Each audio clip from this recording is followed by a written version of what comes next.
when we're ready there, please. I'd like to call the December meeting of the Board of Education to order. Please rise for the Pledge of Allegiance.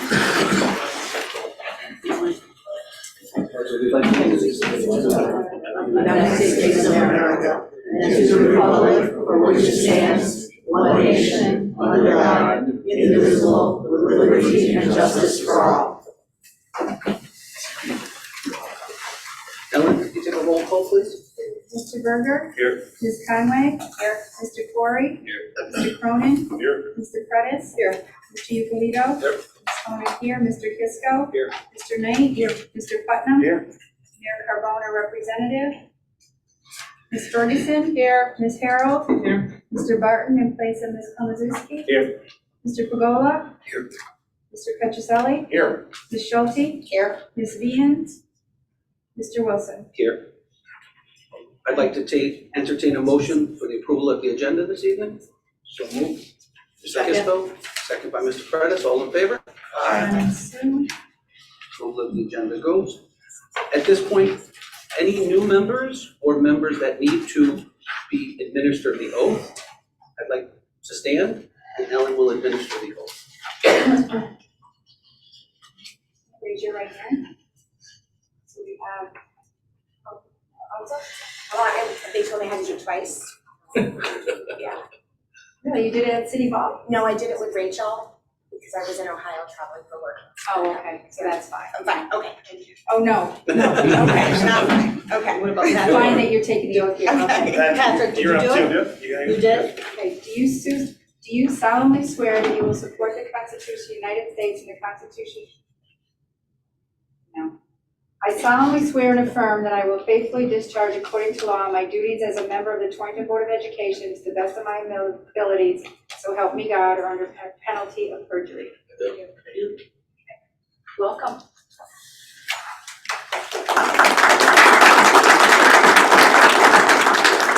Welcome to the board. Thank you in advance for your service. We have a student representative tonight who will report, Freya Harold. Hi, I'm Freya Harrell. I have our academic news. So we are roughly halfway through Q2 of the school year. Parent-teacher conferences had a great turnout this year, with many families coming out to support their student success. It's also our pleasure to announce that this year, Torrington High School had 2 teachers who were recipients of this year's Innovation Classroom Grants, which were awarded by Alpha Delta Kappa. Those teachers are Sarah Brewer and Ashley Sanpetro. They've been chosen to receive $100 grants awarded in memory of longtime Torrington teacher Nellie Croston. There were 8 applicants this year representing THS, TMS, Forbes School, and Torrington schools. In other news, our construction class students were able to take another tour of the building. O&G was able to take students to the rooftop and the 4th floor to experience a stunning view of the construction work in progress. Students learned more about the off-site employees who keep our construction sites running. Member of the O&G Safety, Human Resources, Marketing, Virtual Design and Construction, Mechanical, Electrical, and Plumbing departments shared their backgrounds with the class. The class was then led on a site tour by O&G Safety Manager, Jay Emanuel, where they learned more about standard construction safety practices. Students were also able to visit the roof of the new high school, and don't worry, there were guardrails. The tour then returned to the interior of the building, where students were able to see the progress being made on in-wall MEP rough-in. The start of the building drywall allowed the students to see the layout of the new rooms. The start of the I'm repeating myself. Additionally, the construction class participated in a plumbing demo with representatives from O&G, MJ Daly, and Blackwater. Then, the UConn Allied Health Professionals class hosted Duffy Flemel, the THS alumni Abby Dowing from the University of Hartford's Orthotics and Prosthetics program this month. They brought different prosthetics and orthotics for students to see and share a wealth of knowledge. Additionally, Torrington pediatrician Dr. Curie came to see the class to speak about his professions. Student asked questions, and Dr. Curie remarked on the quality of the questions he was asked. And also, the UConn ECE Intro to Health Professions class had an in-house field trip with Lifestar. So,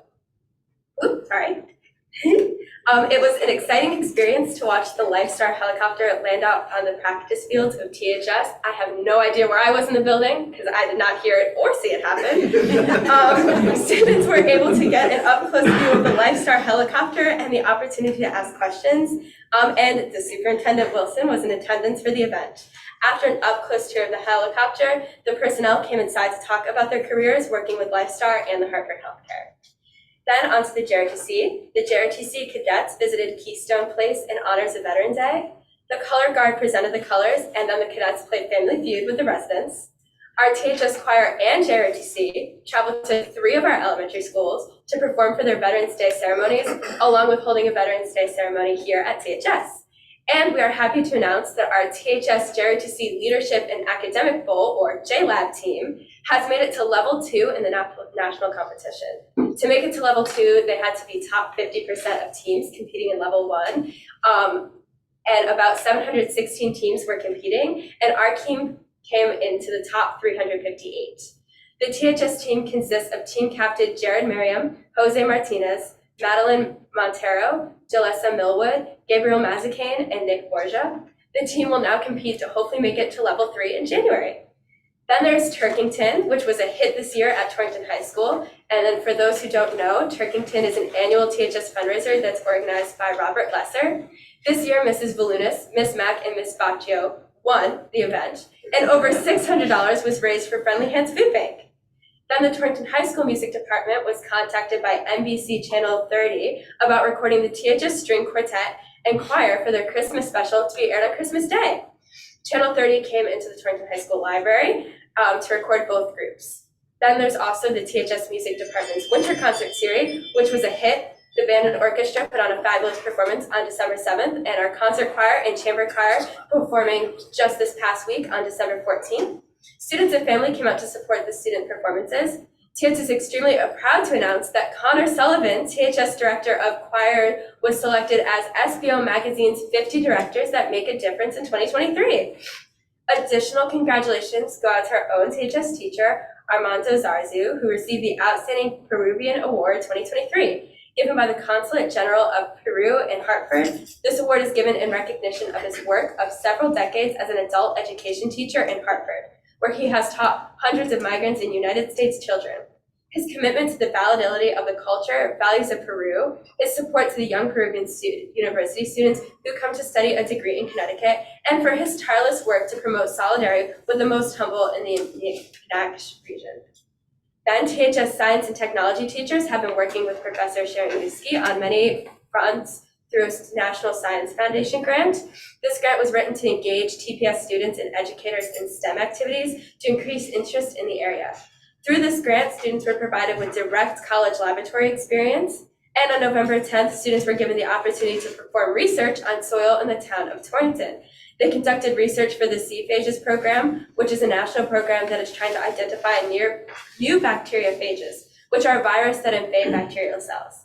Their main goal is to fight antibiotic-resistant illnesses with the phages that are always being discovered. In their research, students identified 4 new bacteriophages and were able to contribute positively to the national research program.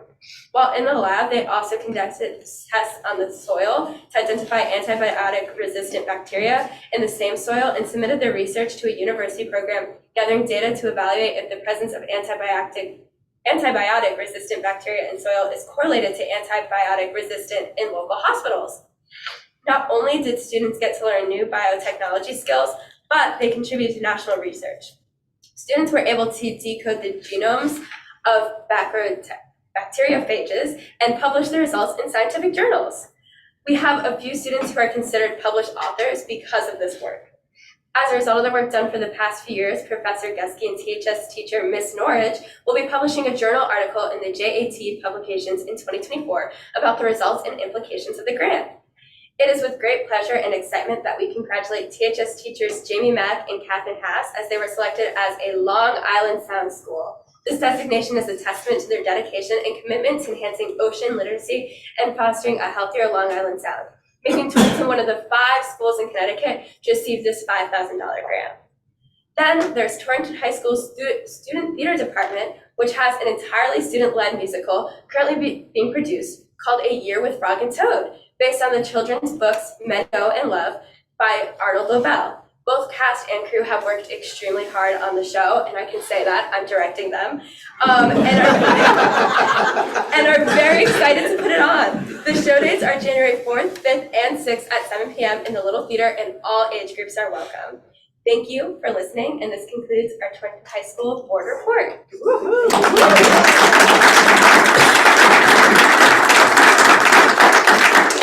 Thank you. I love the plug, by the way. That was Yes, of course. well done. Of course. Okay, moving on. Discussion and action on the Torrington Board of Education bylaws revision.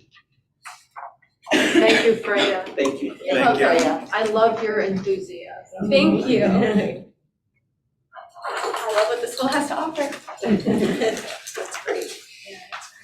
Is there any discussion? We'll start with that before we take action. Mr. Gordon. Sure. I just thought I would jump in quickly and sort of cover what we changed for folks who weren't involved in it.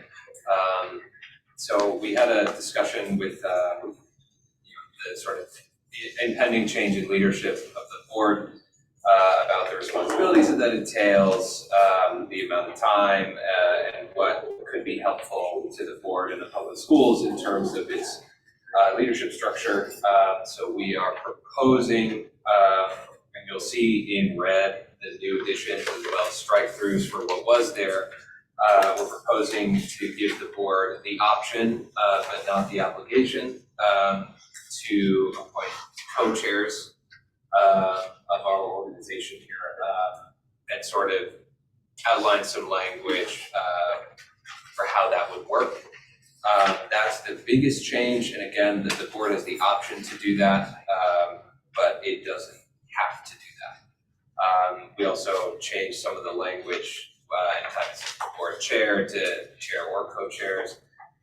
And the only other major change in here is, you'll find it on page 9 of the packet, or 6 of the bylaws, depending on whether you want to look at the top or the bottom of the page, to how the chair of the board, or in this case co-chairs, interact with his committees, to clarify what was a pretty opaque system for counting the chair for quorum. So we just define them as ex officio members, that they can appear at a subcommittee meeting to give it a quorum, but that they don't have any voting rights on those subcommittees, etc. We also defined the alternates as pretty much what you would expect them to be, but not what the bylaws previously defined them as simply members of a committee who can only vote when the full members are not present. One thing I did forget with the co-chairs, and this is important, we are proposing that if the board does choose to elect co-chairs to lead us, that those chairs, neither of them would lose their right to vote on the issues before the board. If it's a 10-member body with one chair, it makes sense not to have a voting chair so that there are always 9 voting members and you can avoid ties unless someone's not here. But to take 2 of the 10 members out of the voting didn't quite feel like it would be healthy for the board. So we are proposing that if there are co-chairs, that each should retain their right to vote. I think that's the gist of it. Thank you. Any questions? Okay, I'll entertain a motion to approve the bylaw revision. So, second. Gary, and second. Mr. Gordon, all in favor? Aye. Gary and Ed? Gary and Ed. Any opposed? Any opposed?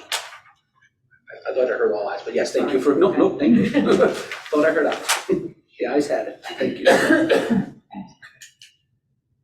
So now the last part of me hosting the meeting. I will look to see if anyone has a nomination for either a chair or co-chair. Ellen? I'd like to nominate Sue Curtis and Ed Corey as co-chairs. Second. Okay, I heard a second from Bill. Mr. Knight, I believe. Okay. So I will then call that, and anyone else? Okay, I will call a vote. So all those in favor for co-chairs, Mr. Prentice and Mr. Corey?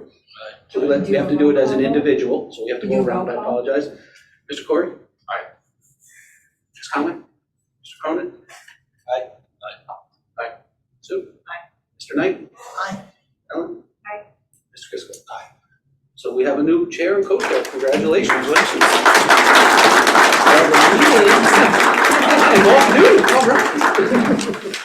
So if you'd like to restructure some seats.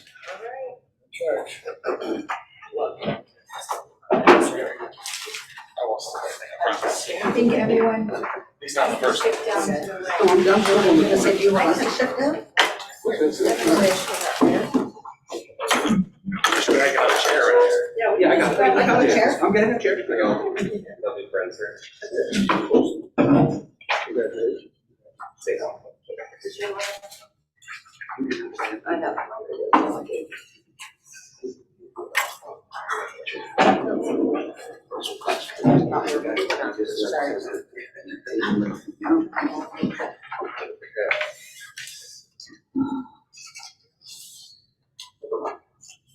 Thank you, members of the board, for your hopefully not misplaced faith in me, and certainly your well-placed faith in Sue. Great first line. So we will move immediately on to agenda item 8B, and we'll entertain nominations for vice chair of the board. I nominate John Kisco. Mr. Knight nominated John Kisco. Mr. Kisco, do you accept? Yeah. Mr. Polito, you had a nomination? Glenn Berger. Are there any other nominations? Okay, so because we, I will withdraw. I appreciate Mr. Knight's nomination, but I was asked by Fiona to serve as her vice chair, and I am perfectly willing to step aside if Mr. Berger wants to be vice chair for this administration. okay. Well then, we'll, no other nominations. Would you call the roll?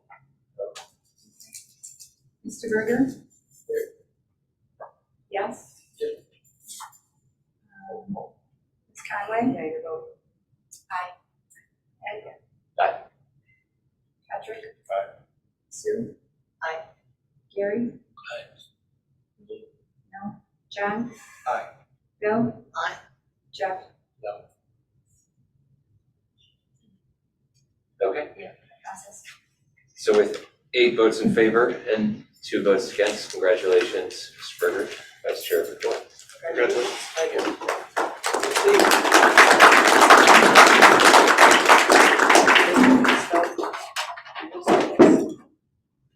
Thank you, John. Have your name, please.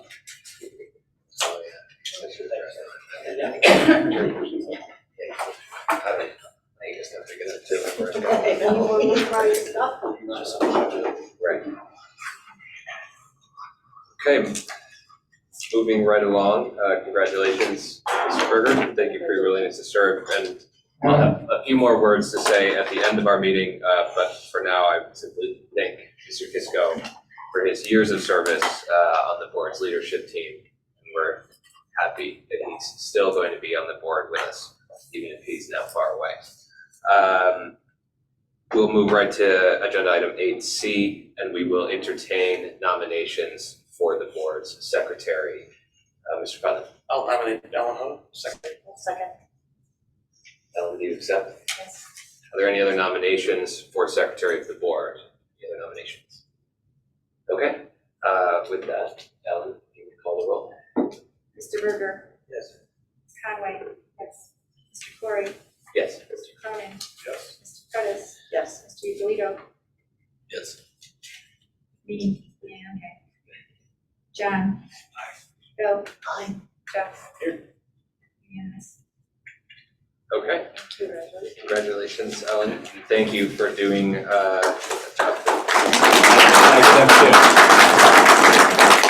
us on track. Okay, I get to read the big paragraph this time. So I'll move to agenda item 9, school community service and public participation.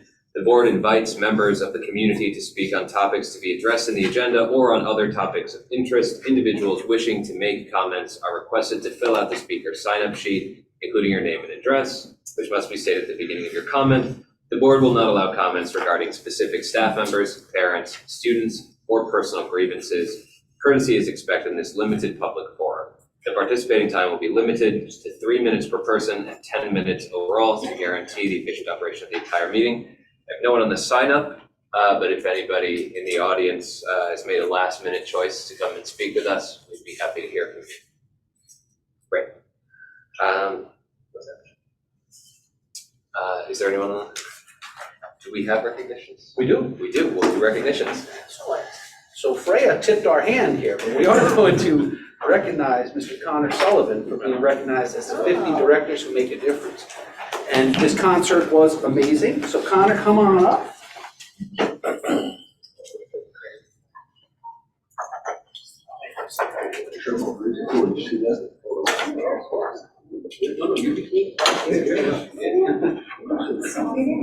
Coach.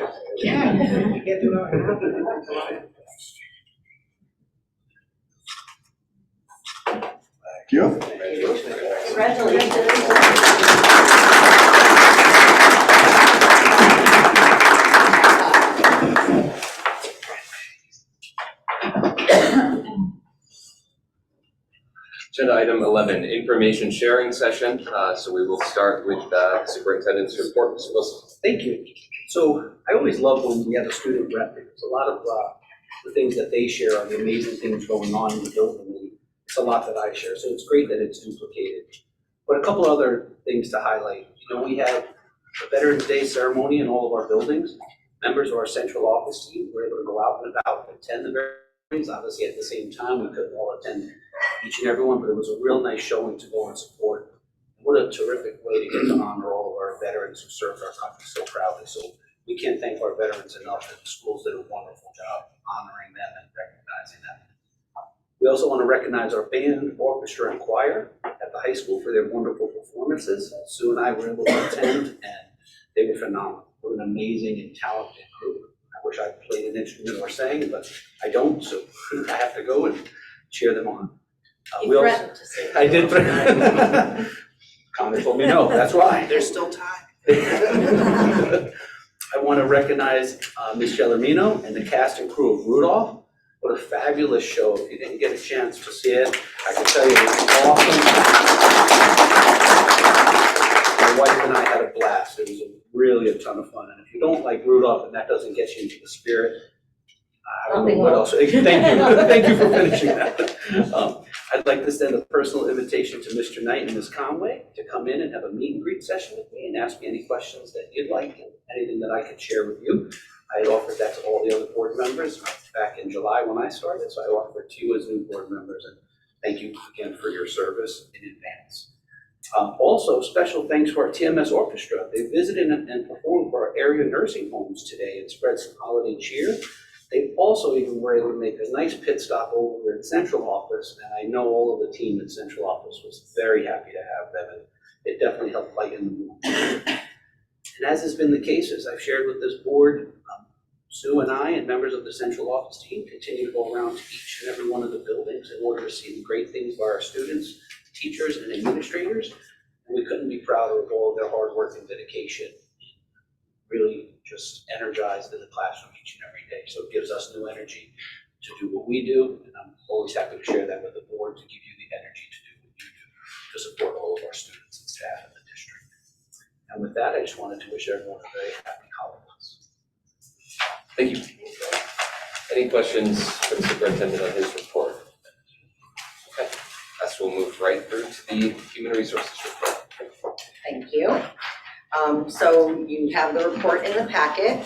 Our teacher vacancies right now for December, we're good. We are going to be posting for a couple of things that have come up. You'll see that on next month's agenda. So, and then our certified vacancies, Laura and her team continue to do an amazing job of filling the vacancies as they come up. So that's continuing to move. Our substitute fill rates and our absences continue to be a challenge. Our ESS partners are, we now have 2 people working in our district on a regular basis, and they are attending events and going to the community and recruiting, and they've also implemented some double referral bonuses for the month of December to try to really encourage our staff to, you know, anybody that they know, to encourage them to apply. So we're hoping that that's going to help us increase our substitute pool.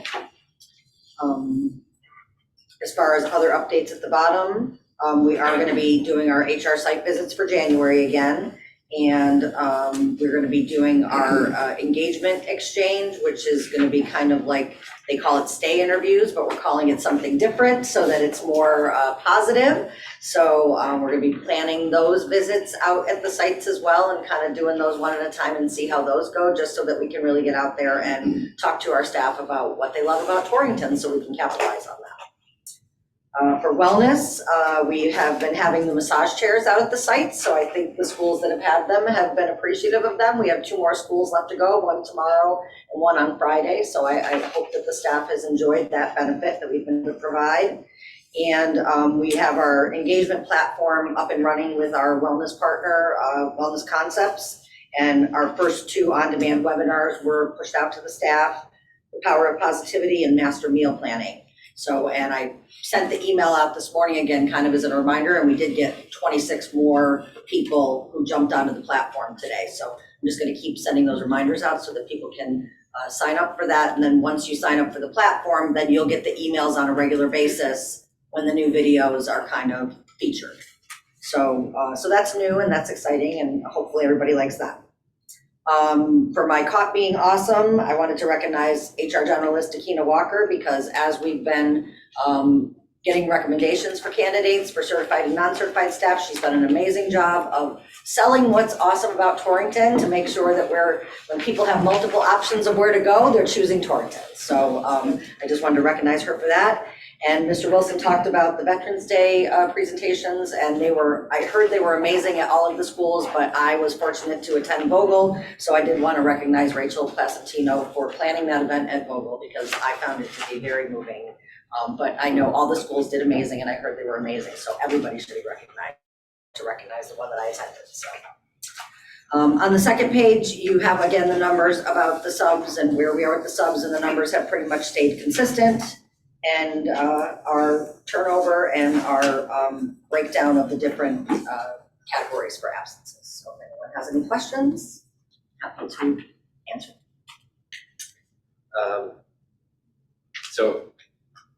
I've just answered my own question. Are there any other questions? Cool, just a quick one. Is this, so for our teachers and paras, based on the internal fill rate, does that say ESS is doing about a 30% fill rate? Or that you're talking about on the second page? Yeah, the second page, it doesn't spell it out, but it says we're filling about a third of the teacher positions internally, so that would make ESS about a 30% fill rate of the jobs we ask for. Yes, I think so, if I'm hearing you correctly. How But the was- total fill rate is that 40s for the teachers, year to date, it's 46.8%.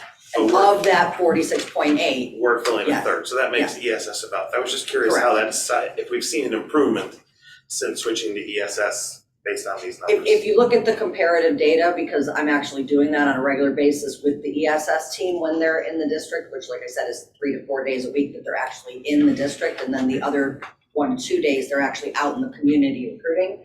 But I'm looking at last year's reports at the same time and showing them the comparative data between where our previous partner was and where they are. And if you look at that data with the teacher numbers, they're trending a little, not quite where we were with Kelly Services, but it's like less than 1 percentage point off. But they've actually almost doubled the para rates. Okay. So they have made some nice movement with the para fill rates, but the teachers, it's pretty comparable. Great, thank you very much. What is ESS? ESS is our staffing partner that gets our substitutes for us, and people ask me what it stands for. I think it's Educational Staffing Solutions, Okay. but don't quote me on that. Oh.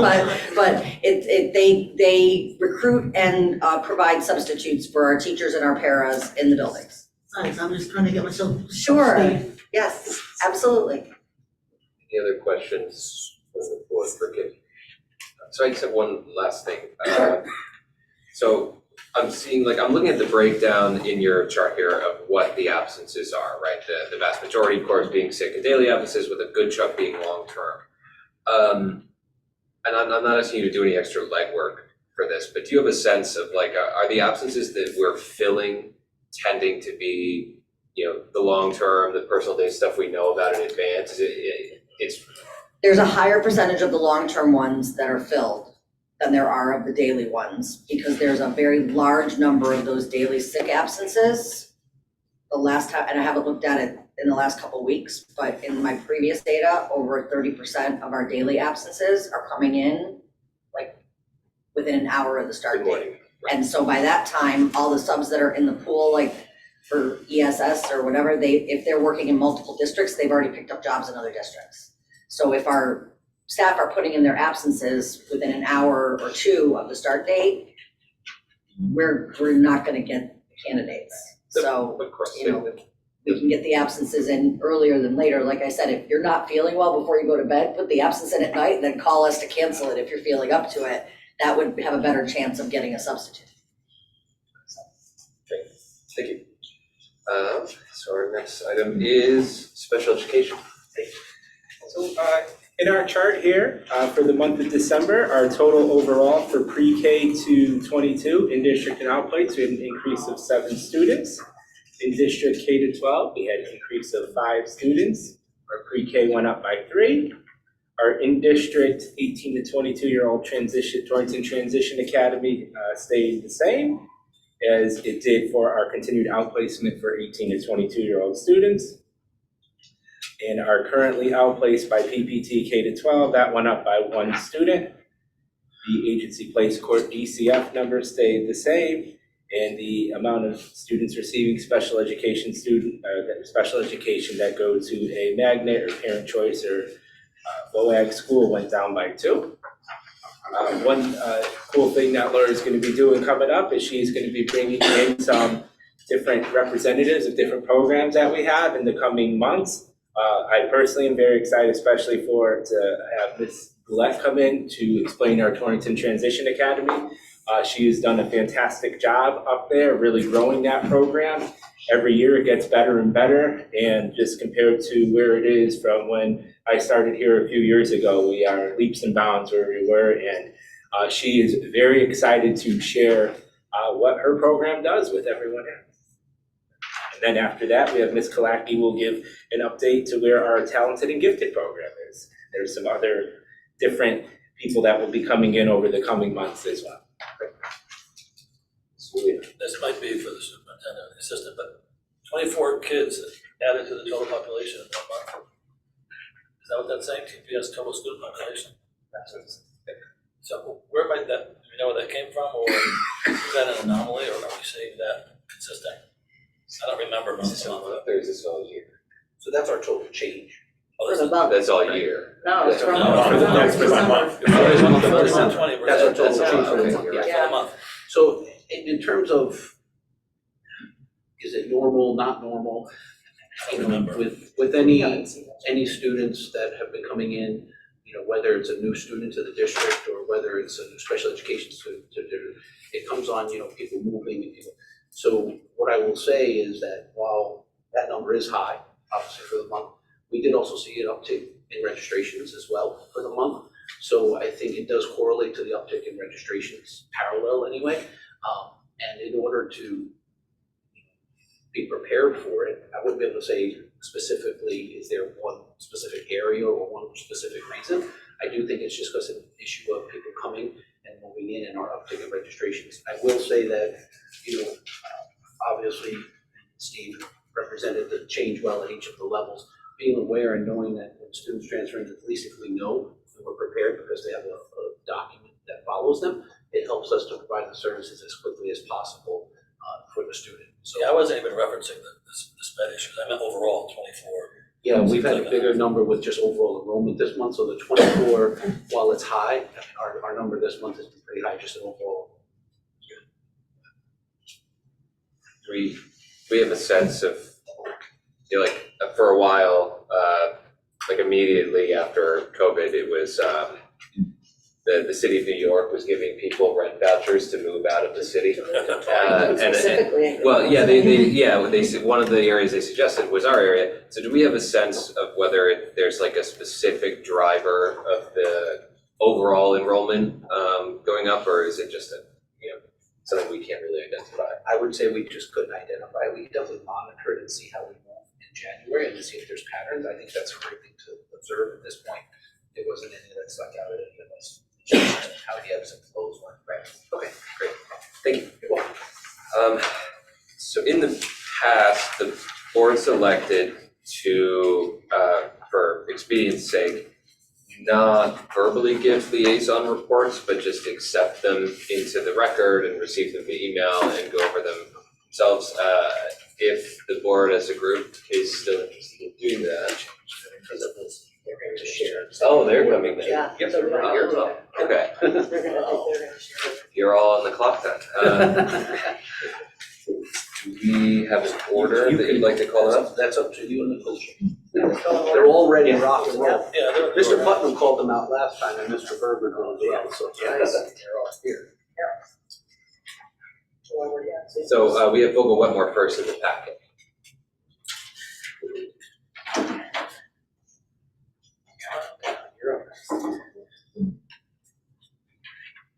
I get to go first every week. Every month. He talks to Marissa, she can put you in the middle. So thank you. It's been a while since our last report, so I have a bit of a long list, but I'll try to go through it quickly. We've been doing a lot of great things. First, Spirit Days, back in October, which is since our last meeting, we had a mismatch day. Nobody noticed that I was mismatched, except my wife when I got home. Dress as a book character day. I was the principal from a fine school. Kids were all sorts of characters. That was actually on Halloween, but it was super fun. And then we had a Stars and Stripes Day, which also served as a fundraiser for our Veterans Day celebration, which happened on the 10th. Kim talked about it a little bit. It really was a wonderful day. Our library, before school begins, is turned into a banquet hall. All the veterans and their families come, and all the teachers, all the staff members bring in food. Local businesses donate donuts and things like that, and we are able to serve our veterans and their families breakfast. And then we have a most amazing ceremony in our gym, which Rachel Placentino and Liza Rosa, who's now at the middle school, initially started because their dads are both Marines. And they really thought that we were missing something, and it has turned into the most wonderful, powerful, amazing assembly. Our students are usually pretty raucous at assemblies, but not at this one. They were so well behaved, they were so respectful, and it was just amazing. Our assembly this coming Friday, however, will be raucous and fun, and we'll be having a snowball fight. It's gonna be great fun. Our PTO Harvest Fair was an amazing day. I don't know if you remember October, but it was a month where it rained every single weekend except for about 3 hours. That's when it was 70 degrees and sunny, and we had our harvest fair. Somebody was looking out for us. It was a great day. We decorated pumpkins. We played, did the cakewalk. Kids played games and ate and wore costumes and danced and had fun. And then they went to trunk or treat, I think, after. It was the same day. Election day was a day of focusing for our teachers on our new language arts program. Mornings was spent with experts from a publishing company, the publishing company of Benchmark, on small group instructions. And in the afternoon, our teachers got to collaborate and plan based on the professional development for the morning. I just want to add in, our word has gotten out about Torrington schools and the work that we're doing with our new language arts program with Benchmark. And we've actually had visitors coming from not just in Connecticut, but from New York to visit. And I was not only impressed with what they got to see, but the conversation afterwards. Our teachers are so invested in this and working so hard, and I was just so impressed with how they were able to speak about this program that they've been using for 2 months at the time. So very impressed with how hard everybody's working. It's stressful, but it's been really great to see what the kids can do.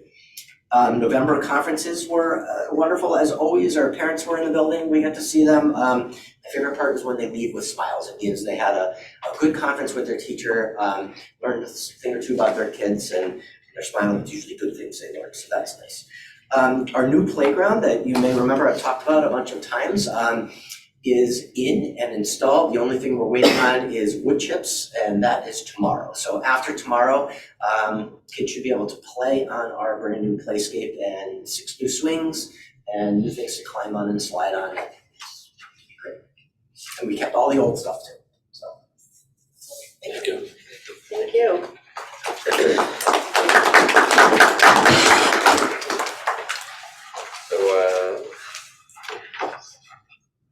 one is at Advance. John, do you want to tell us a little bit about it? No?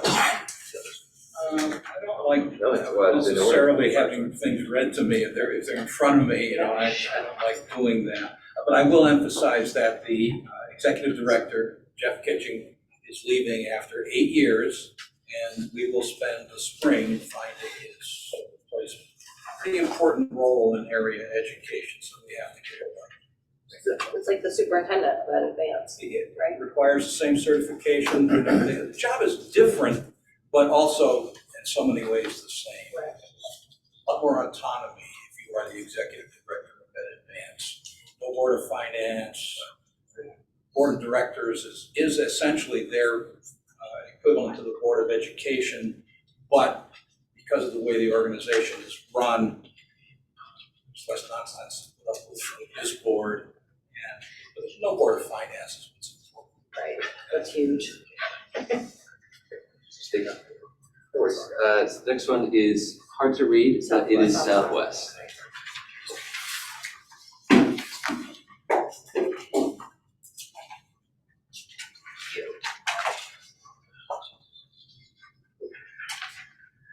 Lots of news that's happening in our building. So for the second year in a row, the State Department of Ed recognized after the Next Gen accountability results that we were a school of distinction for our high growth for all students in math and high growth for high need students in math. We're proud of that accomplishment. Prior to Thanksgiving, we did have our Turkey Olympics assembly. The kids had a lot of fun. They were so well behaved. They rose to the challenge because they definitely wanted this fun event. So we played toss the turkey and stuff the turkey and all the fun community building activities. And we recognize our November Dragons of the Month with our 2 mystery dragons. They have a lot of fun figuring out who our mystery dragons are. We participated in Pajama Day on December 8th, like most schools all across the state of Connecticut. And the second year, we raised, our middle school raised $700. We raised $700 last year for the cause. We participated in the annual Christmas Village Parade. Last week we walked to the Warner to see the production of the Nutcracker. A couple of our students are in the production. They weren't in the production we got to see the cast, but we'll try again next year. So those kids who were in the performance were really happy to share behind the scenes talk with some of their classmates of how it works behind the scenes. We also had our Southwest PTO and Mobile PTO holiday store last week. It was pretty well attended, very busy. I gotta say huge kudos to the Torrington Middle School National Junior Honor kids. They were phenomenal. They just stepped up to the plate, such great leaders, and they really helped with setup, tear down, the kids shopping, just facilitating some things, and kudos to the PTO. Our Student Leadership Council had a pet food and supply drive for Friendly Hands Food Bank, and we had it as a friendly competition. So we collected 265 items, and then they built a pet from the donated items. And then Mr. Harnett from Friendly Hands came over and picked up all the items in the van. We had all the kids do assembly line loading the van, the items. We had our winter concert Monday evening. Mrs. Castellano did a great job with the 5th grade students. It was our orchestra and our band ensembles that performed. We're looking forward to it in the spring when we'll have our 4th graders join for their first public performance. And very pleased with this year, she had student practice leadership skills and students took time to stand up and present the next piece that was, so they had to do some public speaking. It was really, really nice job. Some kids who were terrified, you would never know how scared they were behind stage. Everyone knew. Friday, we'll have our school-wide holiday assembly. We're going to be back to some fun reindeer games and then our Dragons of the Month. We're also participating in an Adopt a Cow program run by Discovery Dairy. It's a cross-curricular educational resource by the Dairy Excellence Foundation. It teaches students about the agricultural sciences. So our cow is Zoe Bowie, and it's from Maple Leaf Farm in Hebron. It's a member of the Farmers Cow Collective, and you see a lot of their products at Big Wine Stop and Shop. So our cow students are learning about dairy cows, fun facts about what they eat, making growth predictions. They're understanding that all that goes into caring for cows. And they're not happy with me because I won't let them bring a cow to school. Sorry, can't get the cow to come into our halls, but I said, we'll figure something out. But they are excited, and then we have a display case in our front lobby featuring Zoe Bowie. In our WIN enrichment classes are proud participants in the Global Traveling Mural Project. So it's an aim to spread joy and bring our global learning community together. So 75 of our students created a 10-foot mural, and it's entitled Around Our Communities. And we were representing Southwest School of Torrington, the state of Connecticut. It was then cut into pieces, with each piece traveling to 9 different states. And then we have been slowly receiving 9 pieces in return to add to one saved piece of our mural. So 160 schools across the world are participating in this project. So our students are making lots of far-reaching connections and experience just how far cooperation can take you. All that's kudos to Mrs. Zeiser, our library media specialist, for the COW program and for the mural project. We just finished our fun staff game this past month of just a little spirit game we did with just for staff, grab a Grinch game, so they could win small prizes. We handed out little Grinches, and they have to figure out who had a Grinch. And when they figure out who had a Grinch, we would call for the Grinch grabbers to come to the office, and they got a little prize, so they loved that. Our leadership council, we have 4 of our officers and 2 of our advisors will be going to the state leadership conference at Naugatuck Valley Community College, January 8th. And then we are currently in holiday week, so we had our spirit week, and the kids are loving this. We had movie Monday, where you dress like your character for a holiday movie. Yesterday was Twin Tuesday, where they dress like a friend, or actual twins, because we have a lot of twins in our little school. It's amazing how many we have.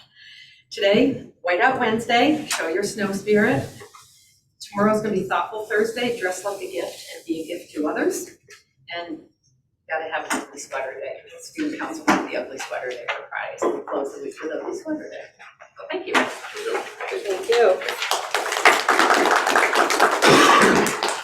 I will say, I'm with the students on the cow, I'm team cow, we can figure it out. All right, I'll be coming to you then. Tommy's got a cow, my son, so. So we'll have the middle school next up. Hello, everyone. Hello. So during the past month, the middle school has seized every opportunity we can to recognize our veterans, support fellow community members with acts of kindness, and have fun as a learning community, and work really hard in the classrooms. On Friday, November 10th, the students participated in a virtual assembly in honor of our veterans. Prior to the assembly, students and staff submitted photos of loved ones for our slideshow presentation to pay tribute to veterans that have served or are currently serving our country. The highlight this year was Mrs. Crosby's pre-recorded interview with a former TMS and THS graduate, Josh Quint. Mr. Quint served in the Army National Guard from 2008 to 2020 as a member of the military police, spending part of the time in Afghanistan helping to train the Afghan police. Ms. Crosby had her classes prepare the questions for the interview, so it was really great to have him answer questions that the students had prepared. We've also been working on giving back. Our NJHS students spearheaded a very successful food drive to benefit the Friendly Hands Food Bank. They collected in total, we actually did a competition between the grade levels, 812 food items they helped pack them onto a truck for delivery to our community partner. Our Student Leadership Council is continuing to collect aluminum pull tabs to benefit the Ronald McDonald House charities. And you know, it's funny, when we start these things, we never expect how many items we're gonna get in. People have been coming in with bags full of pull tabs, and we've actually been having our program students use them to support them into the containers. So it's been really wonderful to see. In addition to that, we also participated in the PJ Day. Any middle schooler would love to wear their PJs to school. We raised this year $1,072, which did surpass what we raised last year. In addition to that, our TMS staff has stepped up we partnered with Torrington Youth Service to adopt Angels in Need, and our staff has supported those students as well. I have to say, one staff member actually purchased a bike for students. So it's just been really wonderful to see. Every time we ask our staff to step up, they support at an amazing level. We've also been working really hard just to have fun events between students and staff, and we came up with the idea to have a student versus staff basketball game. In its origination, we were sort of hoping to get maybe 30 to 40 kids. Well, no, the bleachers were packed. Students were cheering on staff, they were cheering on each other. It was an amazing event. We raised $650 for the Washington DC trip, and a huge shout out to Mark Mangling for organizing the event. And I have to say once again to all of the staff who stayed, because my heart was pounding a little bit as we saw kids were buying tickets and we were up to like 200 and we knew that there may be more. I'm like, oh boy, I hope we have enough supervision here. But it was amazing. The feel in the gym was absolutely incredible. And we look forward to doing another event. Our TMS Drama Club, which we've heard a little bit about, but I have to say, it was absolutely amazing to see our students shine. The cast treated the audience to song, heartwarming scenes, and really lots of laughs. And in all, about 70 students participated in this. So it was an amazing show and it was just so wonderful to see. We've also been working really hard to partner with our families. Our fall conferences, we had over 550 students represented by parents coming in for conferences. Some parents did multiple conferences. We had 1,186 conferences in all. This year we offered our families traditional as well as student-led conferences. And I think, the response that we've received from parents is that they appreciated the option to do both. We did highly encourage they do at least one student-led, as that really builds students' advocacies and students' communication skills, and we saw that a lot of our parents did take advantage of that. Communication with our families, I feel, has greatly increased through the use of Parent Square, so I really want to thank the district for providing that to us. Our staff has really stepped up and they're communicating, they're finding ways to add images and graphics, and so we really appreciate that tool, and the response from our parents is amazing. Our classes are in action as well. We have 3 7th grade students who pushed their CAD designs to the physical limits and have smashed the old school record for the fastest 3D printed CO2 cars ever. Our new cars were traveling 64.4 miles per hour, and it was great to see the video of all the kids just sort of sitting there watching, hoping that, that the car that they assembled didn't get demolished, but it was amazing. And also 7th and 8th graders in this co-ed science class went on a field trip to the CCSU planetarium. Students were bursting with pride as they asked questions, and the presenter actually complimented our students on how thoughtfully prepared their questions were and how engaged the students were. So having middle school students see themselves on a college campus is an amazing experience, so we were really happy to have that provided to them. So we thank you, and it's been a busy month, but we look forward to our next report. Thank you. Torrington.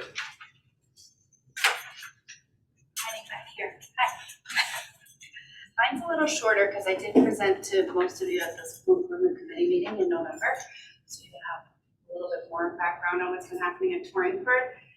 We also collected food items in November. It was an idea from one of our kindergarten classrooms, Mrs. Reiner. They worked with our student council. We were able to collect over 1,500 items. We also participated in the PJ Day for Connecticut Children's Hospital. We always do a penny war along with that. The kids get all involved and bring in money that we have to count a lot of and then mess up at the bank. But we ended up raising over $3,000. Students and families marched in the Christmas Village Parade last Saturday. It was raining, but we made it through, and they had a good time. We decorated one of our student council teachers' trucks, and some kids rode, and some kids carried the banner, so they had a good time. Channel 3 actually came today to FSB to talk to our student council about their upcoming kindness campaign. We do acts of kindness for pledges, and then that money is donated to the St. Jude's Telethon in March, so that'll start in January. And the kids did a great job being interviewed, and that should air January 2nd on Channel 3. Our second and third graders also went to the Warner to see the Nutmeg performance of the Nutcracker, and earlier in November, K&1 got to see a little short version of it, and they got tickets. So a lot of the families actually went to the full version of the show after the kids came home all excited, especially about the mouse. They love the mouse. We had a Spirit Week this week for break. We had all different days. I had an ugly sweater on, but I didn't want to wear it on Channel 3 News, so I had to take it off. And then on Friday, I have challenged Superintendent Wilson and Assistant Superintendent Ferguson to come to our reindeer games, because it is a lot of fun, and we are pretty competitive over at Torrington. And I'd like to see them possibly compete against us in either a present toss or a sled race, whatever you're up for.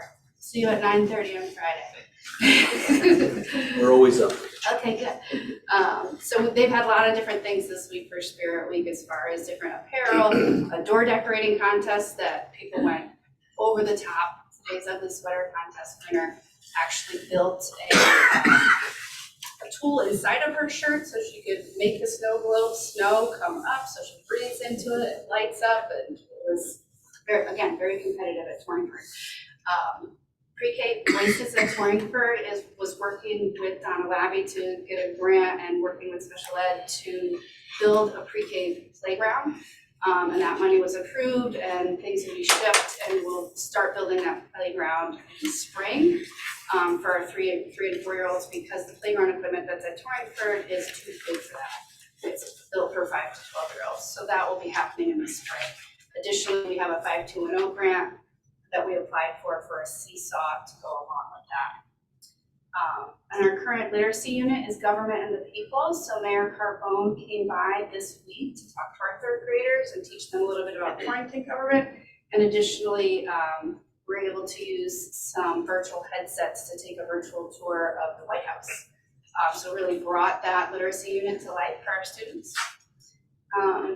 We will complete our winter district assessments when we come back in January, and that also includes ML students, multilingual students across the district will be taking the loss.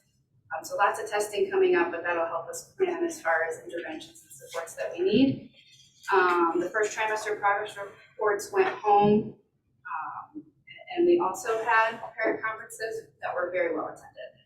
Our LEAP team has been conducting home visits with some of our chronically absent students. We've also had attendance meetings, attendance phone calls, and letters that have gone out to kind of drum up student and promote student attendance. We are in the early planning stages for a kindergarten welcome night for our incoming families. It's going to be a little different this year. There's going to be an in-house welcome night in the spring. I think that's it. Hope you all have a great holiday.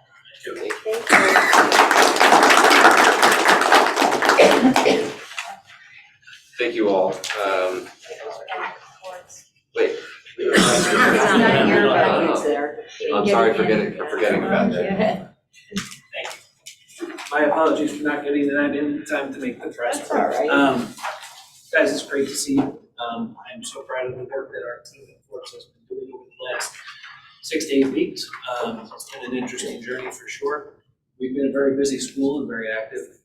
In November, we had our Veterans Day Assembly for our entire community to represent and pay homage to all of our veterans and the service that they provided. It was a beautiful ceremony. Our kids really put on a great show, and I give a lot of credit to our team and Active Corps. In November as well, we did a food drive. We collected an entire loading dock and an entire delivery truck full of foods and goods and resources to be able to share with our community food bank. It's always great to be able to give back, and our kids have been a very civically minded group this year, and we're very proud of them. In December, very much like our peers, we've been participating in the Pajama Day Drive or Pajama Day money raiser or fundraiser for CCMC. We raised over $500 in forms. Very proud of the effort that our kids have put forth. Our kids also participated, our staff as well, at the Christmas Village Day Parade. It was a great opportunity to get out there in the community and be able to participate in such an event. Today we had a fun activity at Forbes. We've been doing a toy drive for the last month, raised over 100 different toys in the collection. And then we also had the Marines come up to do the collection. So we did a quick meet and greet with all of our classes. They got to meet the Marines, jump on the truck. The truck did run out of gas, so it got stuck in our driveway for a little bit, which is fantastic. But it was a great opportunity for our kids, our preschoolers, our bigger kids to be able to see and meet those that have served and be able to pay homage to them. Be able to see kind of the nuts and bolts of what a truck looks like and be able to interact there as well. We've done a lot of learning extensions and fun activities at Forbes as well. We're thankful for our over 300 parent-teacher conferences that our community is engaged in November. Some happened during that week and some we pushed back a little bit just to make sure that our parents were able to be connected with our teachers as well. It's always great to see that connection build and make sure that our parents and teachers are all on the same page and pushing forward to make sure that our student success continues. Our students at Forbes also went to the Nutcracker, and it was a great opportunity to be able to enjoy the arts in the Mora Theater. They came back glowing and it was a fun day. Last week we had our first student awards assembly where we honored student growth, student performance, and their overall behavior in school, because we know that those things really matter in terms of making sure that kids are ready for middle school, high school, and beyond. Tonight, I actually was a few minutes late, and I apologize, but I was over at a PTO event where we were kicking off with a hot cocoa and craft event where we had about 40 to 50 families just doing arts and crafts. And honestly, it was fun to kind of see where families were engaged in helping, and we were doing snowman building, watercolor painting, so a lot of just fun getting back to the basics, if that just kind of makes sense, but it was good to see our families connected. I think that's the most important piece as we look at some of these community events. The more that our families are connected, the more that our kids are connected as well, the better everything comes together. And then this week, we're much like our peers, capping off with a Spirit Week. So we've been celebrating with fun, festive outfits, socks, and a lot of holiday spirit. So it's been a great week in Forbes, and we hope everybody has a great holiday break. So, thank you. Thank you.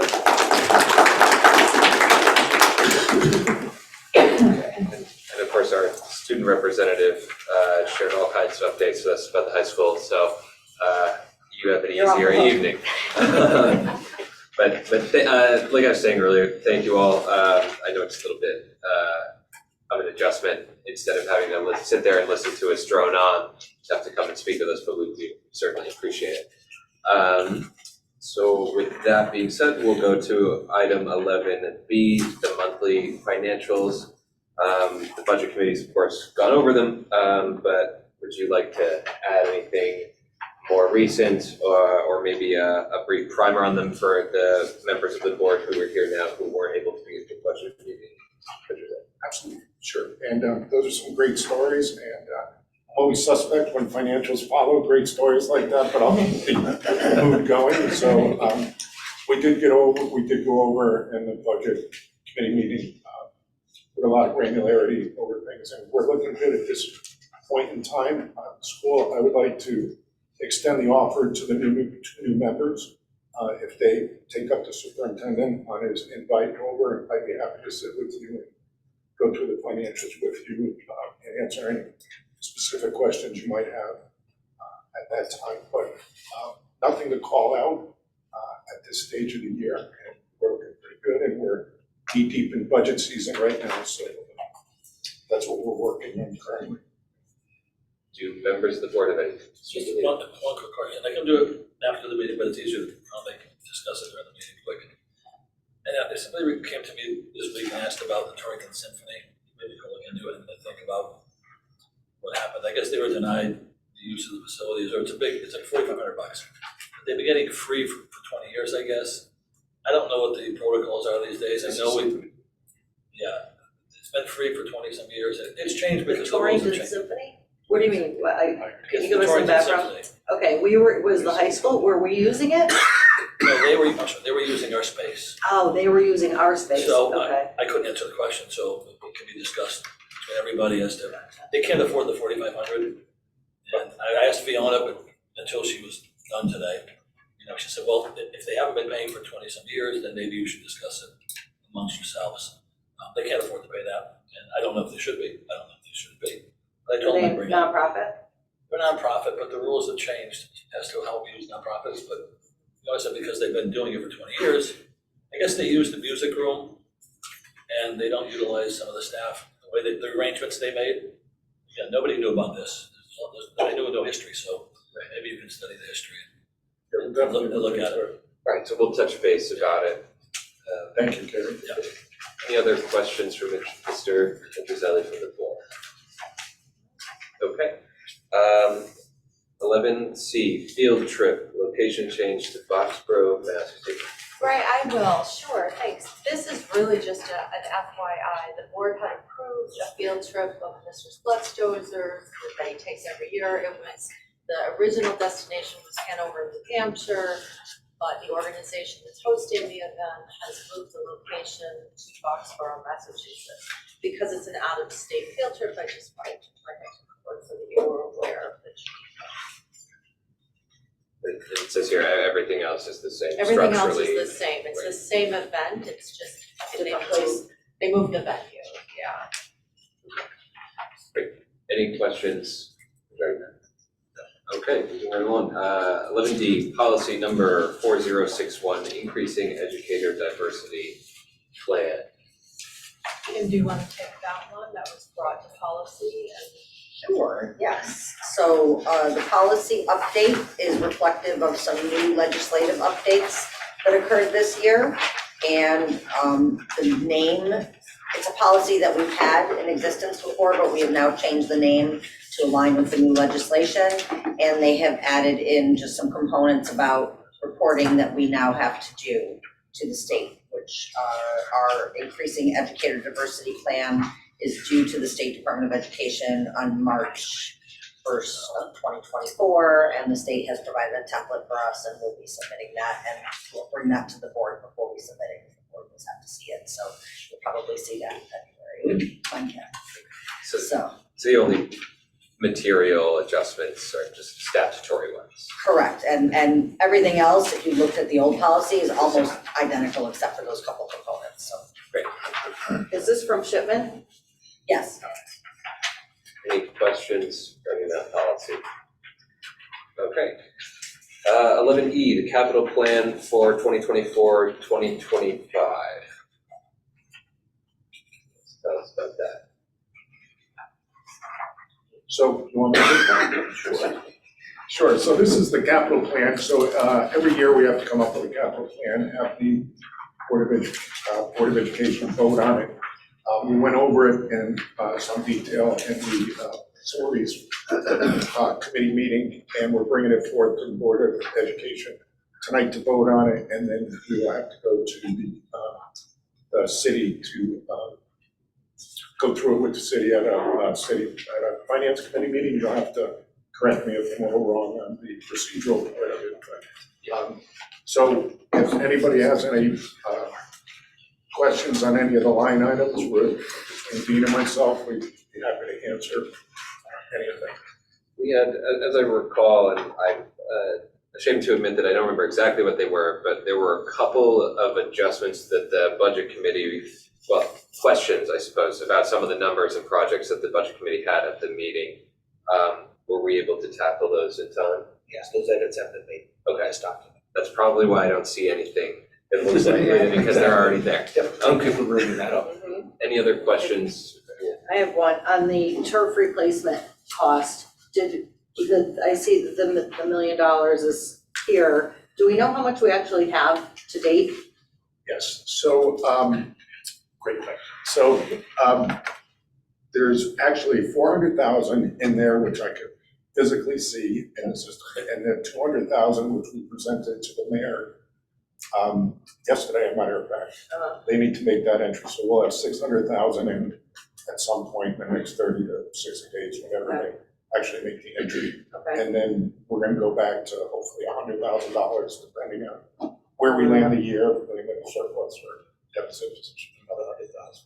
And did we nail down when the field was built, when everything went up? Has it been 6 years, if we have 600,000, or has it been 5 years? Because I know we set aside 200 this year. So I'm embarrassed, I had Ed in my office today, and Ed, if you're listening, call. I totally fronted on that, because I asked him something else, so I apologize, but I will definitely have that information. Okay, for the next time, committee. yeah, in January when we meet, even for budget or facilities. The football coach was almost certain it was available for the 2015 season.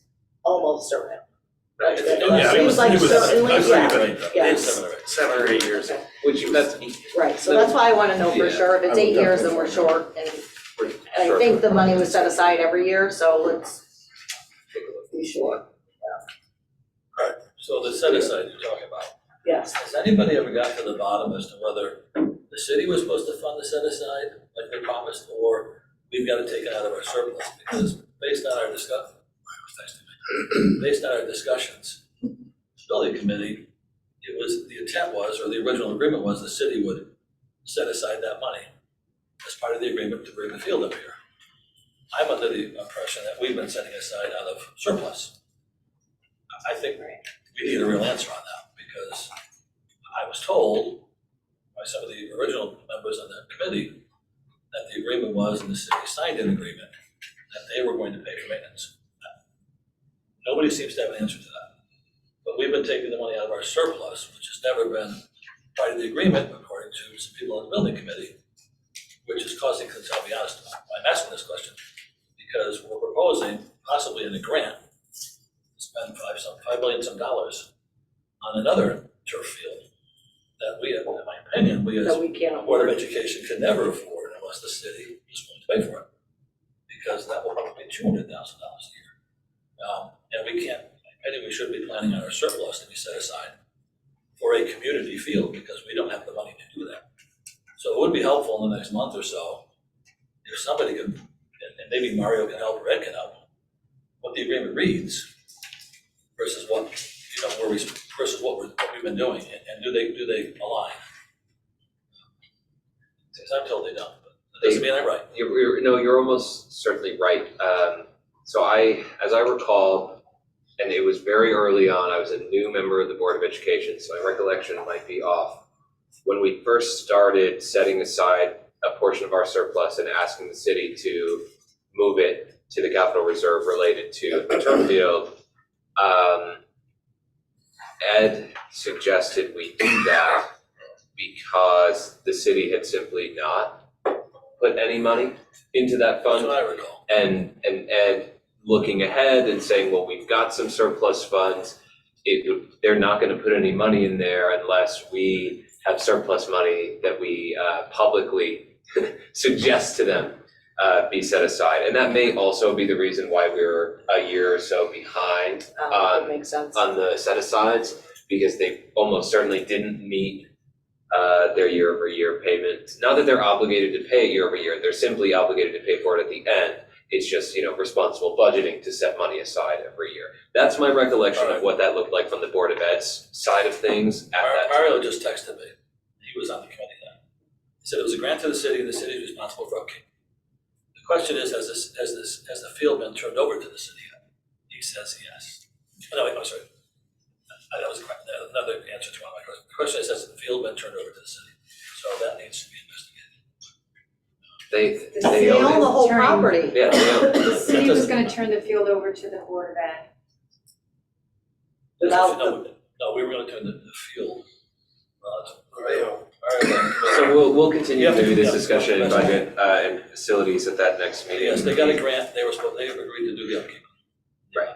Yeah, I would simply add for everyone's benefit that the Board of Education owns no property, and we also cannot hold money in funds year over year for things like capital expenditures. So if the city wants to foist that on us, then they've got to spend a lot of time lobbying in Hartford to give us the ability to save money, because right now we can't do that. And for what it's worth, they also, on their end of things, have not provided the infrastructure under the law to allow the board to hold its surpluses in its own capital reserve account, despite that coming up in this body every year that I've been on it. So with that, are there any other questions related to capital? Ellie has a question, and then I had one in class. Just one answer. I went back on satellite pictures, and you're looking at September of 2015, where the field was complete. So 2015, after to 14, it's definitely completed in 2015. How long? So it's before we got the. He texted, we're almost 9 years in, he said, we might be short then. Then it has to be done. Right. Yeah. in year 10. With Um, warranty, it's warranty for 10 years. My only question is, are we, the final number we're submitting on the capital plan is 5.8 to the mayor, to the city, right? This number, That's on the bottom. 5.84900, right? Okay. Another question. Glenn? So, Oh, wait, the what? one question I had was, Alicia and Gary, if the city's responsible for maintenance and upkeep, is it two separate items, the maintenance and upkeep and the payments to a contingency for a future replacement?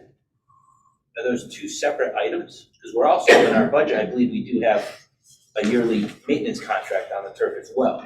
We do, we spend $6,700, but don't quote me, on maintenance of the field, which is really money well spent, because if you look at surrounding towns' fields, they really No, without a don't doubt, compare to ours. Right. without a doubt, it Maintain should be done, but if it's still, if that amount still falls on the burden of the city for the contract and the grant, we're still paying for it, well, the city should be paying.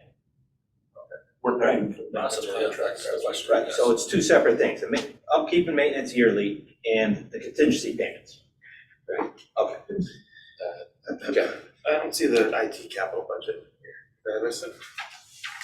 It was a request. It's We saw not in it, the we saw it at the facility packet. meeting. Yeah, we did see it. I just don't see, when Sue mentioned the 5.84 total, like, Right, I that's don't awful. see it. They were testing it. They're always, So I don't think anything's changed since those meetings in the technology capital. We There was just a need. request. Is this- but is it separate? I'm sorry, what, Ellen? Would you like me to print it for you? It's not, nothing changed from that, No. from the last one, So so. you'll just tell we'll us, just have to- tell us the number so that we Right. can move it. The number is $1,516,240.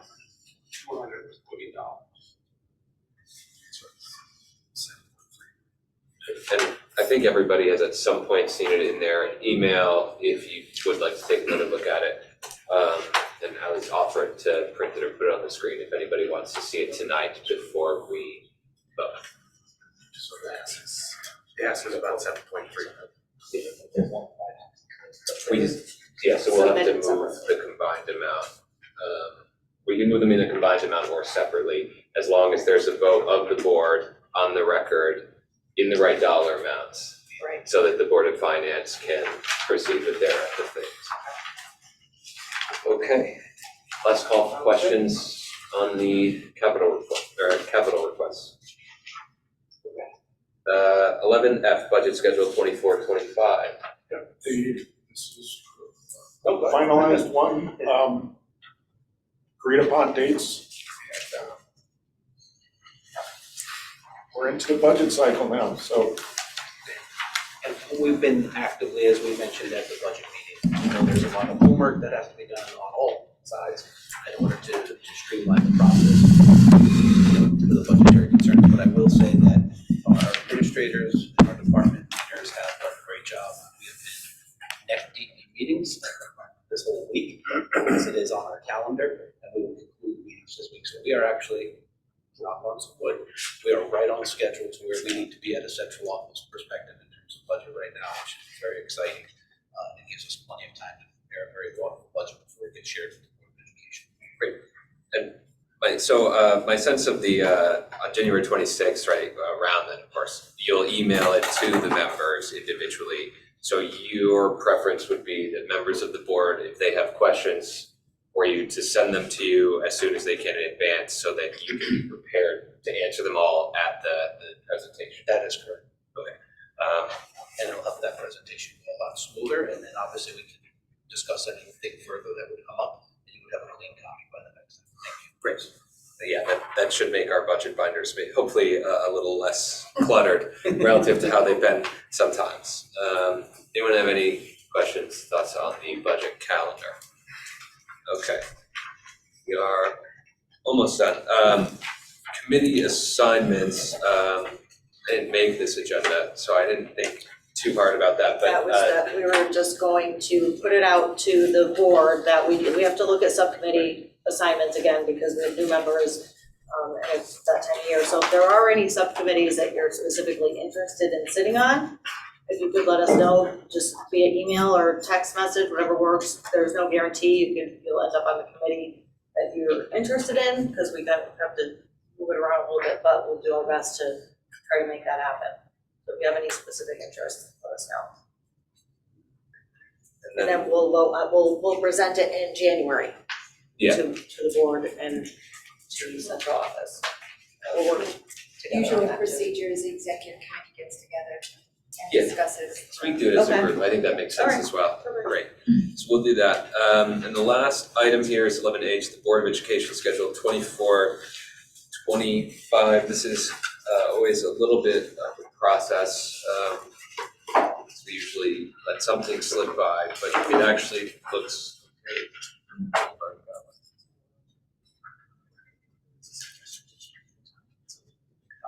Yes.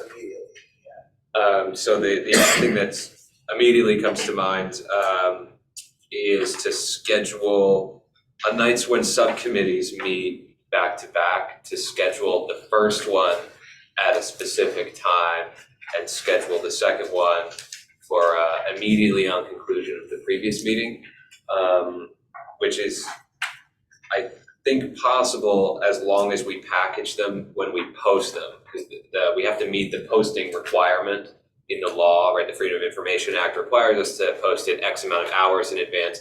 So we need a time at the top of the agenda with the. And this schedule is looking at moving our meetings from a start time from 6 p.m. to 5:30.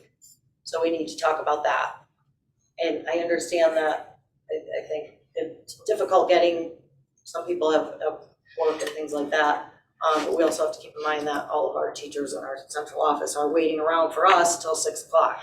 So we may have to make accommodations on a Wednesday if possible. We'll have to talk about it, so give that some thought too. Have some conversations about it. So are we proposing that to table this to the next? I think the intention was to just, the board receive it, look Yeah. at it, and then Agree. what's the date that it has to be submitted? Is it January? Yeah, it would have to be after the January board meeting. Okay, so we do have some time. Okay. So everybody sort of put your thoughts together on that, we can discuss it. But I do think certainly packaging them for scheduling purposes, so we're not waiting half an hour after the conclusion of school improvement, say, as an example. John runs a quick meeting to start policy. So, all right, we'll circle back to that then when the time comes. Anyone have anything else to add to the discussion? Okay. Committee reports. It's early, right? What time is it? It is. 7:22. All right, it's early. We're gonna do committee reports for real this time. All right. So 12A, Budget Committee, what's you been up to?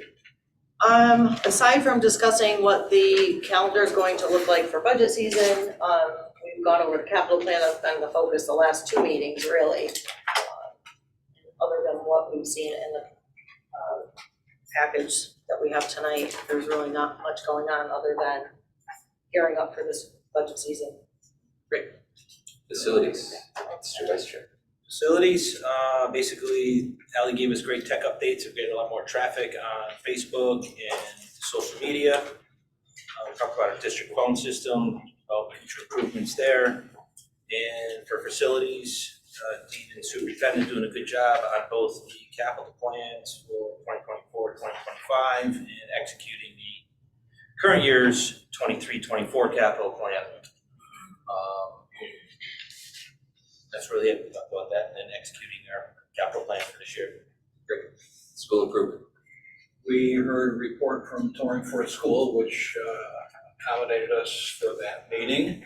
Fit Together was there and is interested in reviving the previous level of interactivity. I think they feel that there's maybe less going on than there should be, and I think we pledged to reestablish some communications that have been lost. And we heard about the TAG program, lots going on with the TAG program. And we will be having a presentation in the whole board on the TAG program in a month or two. So we'll hear more about that this coming month. I will tell you that we have Mrs. Creedon's program coming up for a report. That was a very good time last year when she reported. I'm looking forward to that. Again, we will have a community partner presentation as well. Not in Hearing January. we're not. Not in January. So we have lots of time. Lots of time. Okay. I'll That's use it. every minute. Policy. We finished the crosswalk, so now we're going to see where we are. Anything new that needs to go right away, and then also anything that any other committee sends our way. Maybe you'll get a little bit of a break. Maybe. Building committee wants to take that on and tell us what's going on. Gary? I wasn't at the last meeting, but I did zoom in for a few minutes. I mean, they're on schedule. Weather's been accommodating. We had some change orders that some of us weren't happy with. We looked at it again. They're doing a great job. I mean, we got more kids from the school system working there, another, I think, 3 or 4 or 5. They graduated last year and the year before. We have a total of 11 in high school. Well, it's gone great. I've done well, you know, the weather's been accommodating and they closed in the full high school building, they did the heat on. They're just about finished with the brick on the outside, it's not paint, it's brick. So they thought it was paint. I saw them laying it. Yeah, and the back building, I think they started the brick and they went through the winter, they said, put the brick up. It's going good. And, Tomorrow night's the next meeting. Yeah, tomorrow night's so next everyone meeting, wants to- Yep, and board members should have seen something come across from Mario about site tours, I think on the 6th. Yeah, 10 At 10 in the morning, to do a little walkthrough. I missed the last one, so I'll probably be this coming one in January. I hope to see you all there as well. Yeah, I did go, I do one early on when the whole structure was open. I would say that the view was good. One more thing, there was the rumors going around that the school's not big enough for middle school and high school. They dispelled the rumor, it's plenty big, it's going to accommodate middle school and high school, and there's no need to worry. So, it should be good. So we put a lot of work into getting a second enrollment study out of them, out of the state. Right. So, curriculum committee. So, We were going to meet in December, and then that turned out not to work for everybody. December's a terrible month, as you all know immediately, to schedule things. And we will be doing something in January, date to be determined, topic to be right, determined. That's not a promise, it's an expectation. correct, and then Kathy Toder was on that committee. Right, with and- Kathy leaving, we'll have to- that will have to be one of your reappointments. Correct, so we decided to wait till January. Okay, action items, 13A, we will entertain a motion to accept, approve the monthly financials. Mr. Putnam, seconded by Mr. Ippolito. All those in favor? Aye. I was supposed to ask for discussion, actually, that's my mistake. Discussion? Okay, all those in favor? Aye. Any opposed?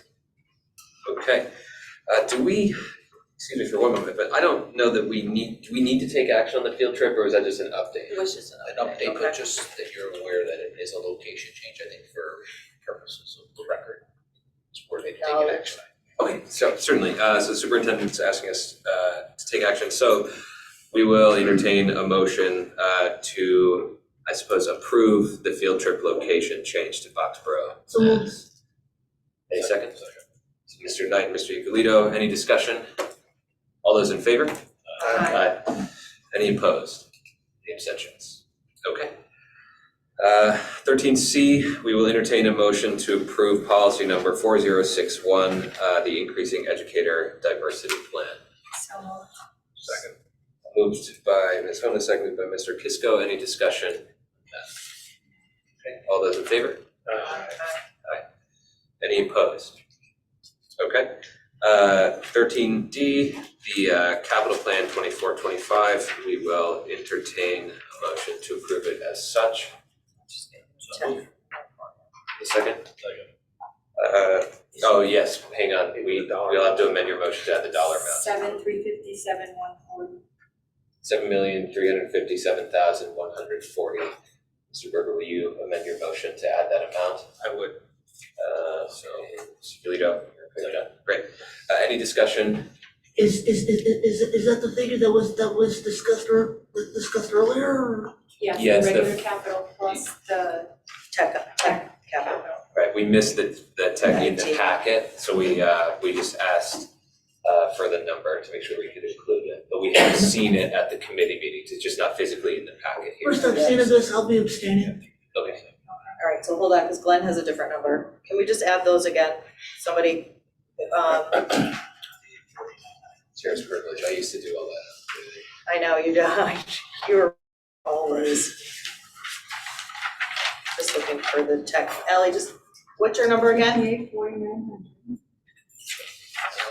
and 151,640. 40 and 1,516,240. I didn't hear that, I'm sorry. 1,516,240. plus the capital. Plus 584,900. Yeah, Scott's doing it. All right, thank you. No problem. 7357, 140. I don't remember, 7357. 7357, 140.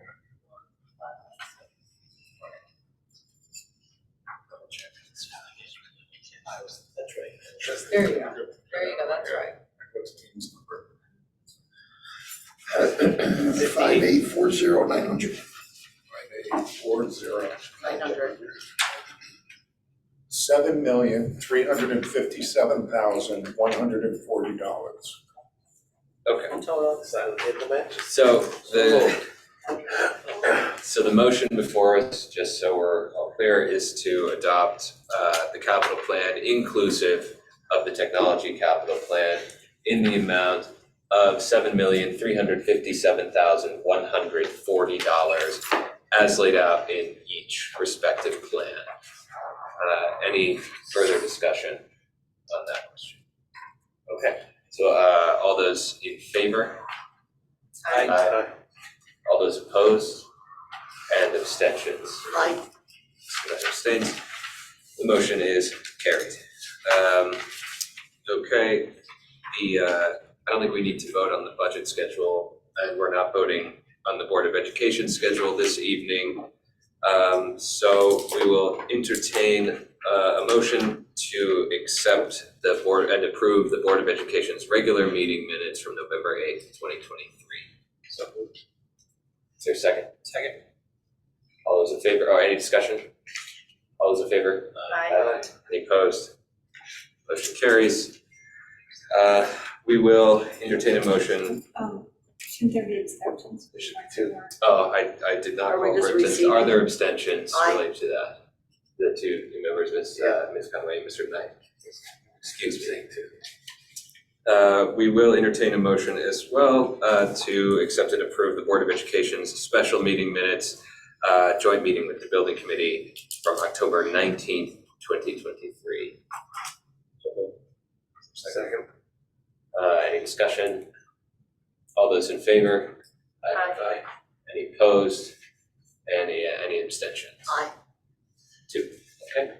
So it was Gary and Jeff? Yes. Thank you. I will hear a motion to approve the committee meeting minutes, it's laid out in action item I as a bundle. So second. So Mr. Berger and Mr. Putnam, any discussion? All those in favor? Aye. Any opposed? Any abstentions? Aye. Okay. Lastly, we will hear a motion to accept the consent agenda.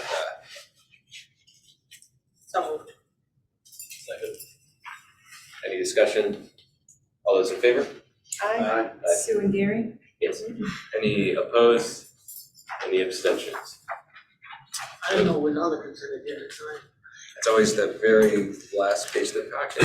It's on it. It's always just resignations and appointments. Okay. Okay, that's our last action item. Items for the upcoming agenda. I don't think we'll have the budget for January yet, so we'll have our usual items, the monthly financials, committee reports, liaison reports, anything that comes to us from policy, although it sounds like maybe not anything next month. Okay, yep, the Board of Education's meeting schedule, and anything else that comes for us between now and then. We should get going on ad hoc committees for redistricting.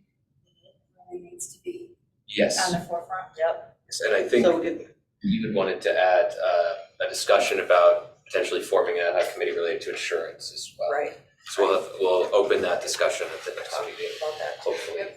I know it's a big ask, so if it has to move beyond that because you're all tied up in budget, just let us know so then we'll put you on the spot next month. Anyone else have anything for the upcoming agenda? Okay, comments for the good of the order.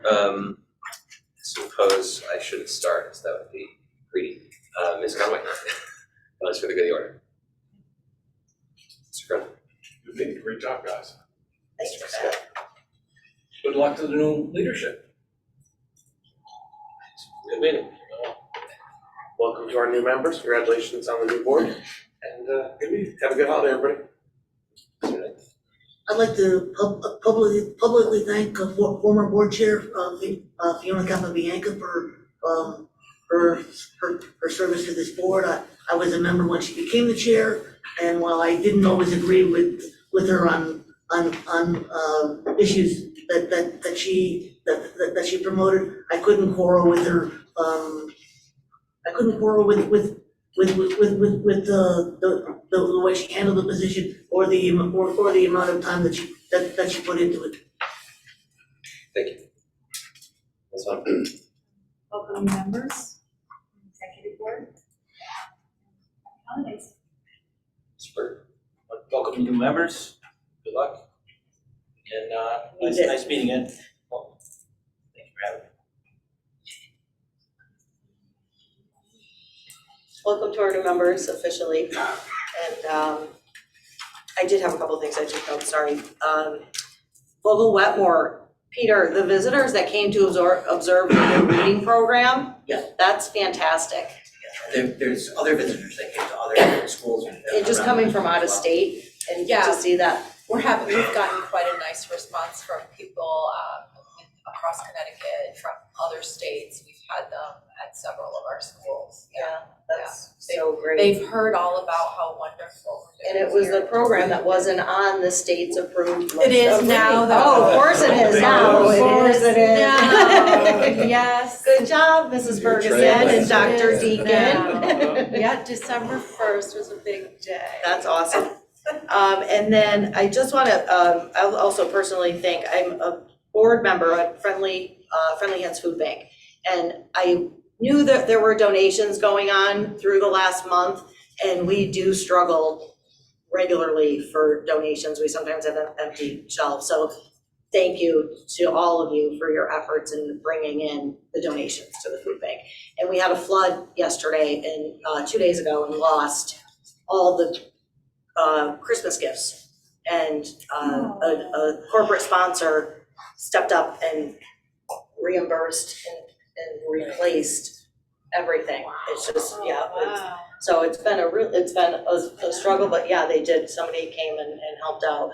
We'll put a claim through our insurance, I don't know if it'll be covered, we don't know the actual, what caused it yet, but in any event, thank you very much to our administration and your buildings and your teachers and your students. That's all I have. Congratulations, Ed and Glenn.